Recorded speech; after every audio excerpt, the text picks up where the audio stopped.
देश को राष्ट्रता के एक सूत्र में पिरोने वाले लौह पुरुष सरदार वल्लभ भाई पटेल की आज 146वीं जयंती है। सरदार पटेल की जयंती को राष्ट्रीय एकता दिवस के रूप में मनाया जाता है।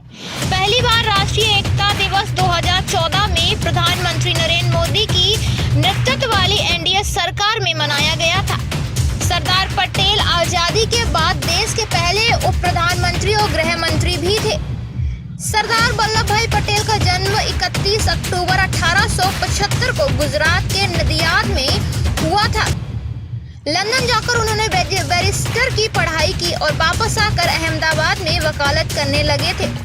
इस दौरान आजादी की लड़ाई जोर पकड़ रही तो पटेल भी महात्मा गांधी के विचारों से प्रेरित होकर उन्होंने भारत के स्वतंत्रता आंदोलन में कूद पड़े। सरदार वल्लभ भाई पटेल जयंती के उपलक्ष्य में कानपुर के पटेल चौक बीजेपी के जिला अध्यक्ष बीना आर्य और उनके साथ बीजेपी के कार्यकर्ता और महिलाओं के साथ जयंती के उपलक्ष्य में सरदार वल्लभ भाई पटेल की माला बनाकर पूजा अर्चना की।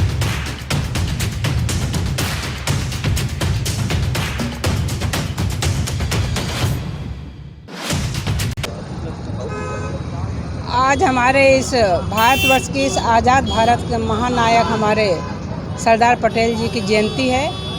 इनके जन्म के अवसर पर ये जयंती मनाने के लिए हम लोग यहाँ पे एकत्र हुए, उनको श्रद्धा सुमन अर्पित करते हैं। क्योंकि जब भारत आज़ाद हुआ, आज़ाद होने के पहले और आज़ाद होने के बाद दोनों ही स्थिति में उनकी बहुत अहम भूमिका हमारे इस देश के निर्माण में रही है। उनमें एक क्षमता थी, उनको लौह पुरुष ऐसे ही नहीं कहा गया। लौह पुरुष कहा गया उनके निर्भीकता को देखते हुए, उनके दृढ़ संकल्प को देखते हुए उनको लौह पुरुष सरदार पटेल कहा गया।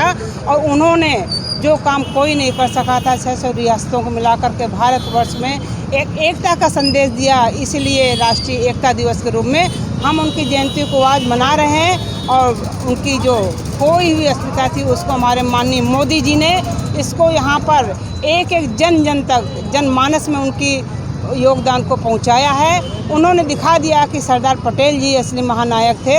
और अब देखा होगा इतनी महाकाय जो उनकी मूर्ति बनाई गई गुजरात में, वो उसी का प्रतीक है कि भारतवर्ष में अगर सबसे बड़ा योगदान था तो उनका था। बहुत सारे लोगों ने उसमें योगदान किया भारतवर्ष को आज़ाद कराने में, उसके बाद में, लेकिन उनमें से सबसे प्रमुख थे।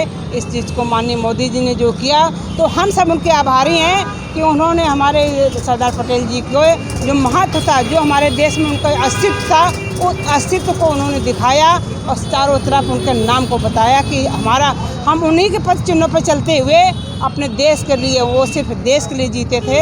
उसी तरह से जैसे मोदी जी देश के लिए जी रहे हैं, योगी जी देश के लिए जी रहे हैं, हम सब भी देश निर्माण में अपनी अहम भूमिका जहाँ पर भी होगा अपने स्वार्थ को त्याग करके अपने को आगे रख करके देश को जहाँ भी ज़रूरत होगी कदम कदम पर हम उसके सहयोग करेंगे।